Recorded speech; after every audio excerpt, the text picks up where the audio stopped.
I've noticed over the years that many sports photographers get so obsessed with the settings and the technicalities, or they're looking for the greatest new camera to come out from Canon, Nikon, or Sony. What they should be doing is focusing on how to make great images.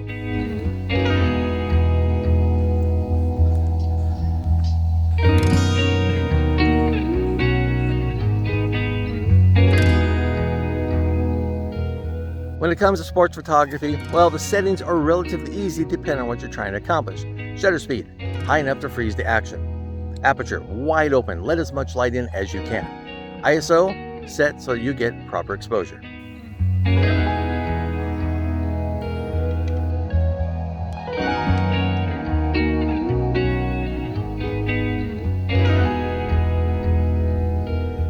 Now, I'm not trying to downplay the technical side of sports photography. It is important and crucial to understand. But what else you need to pay attention to is when you're at an event is the feelings and the emotions that you're going to see there.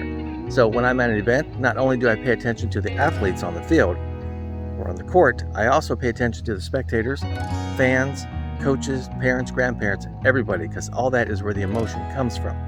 So if you see something happening, say you're shooting an American football game, you see someone's breaking, going for a touchdown. Not only do I try and capture the touchdown, but at the same time, it takes practice to do this, pay attention to the other people on the field and on the sidelines, because that's where the emotion and excitement is going to be coming from.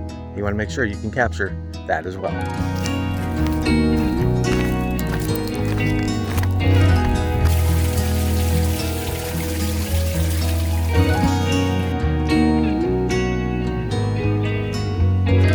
My challenge to you, next time you're at an event, don't just grab the action shots. I want to see some shots that show the feelings and express the emotions that will tell an even deeper story of the event that you're covering.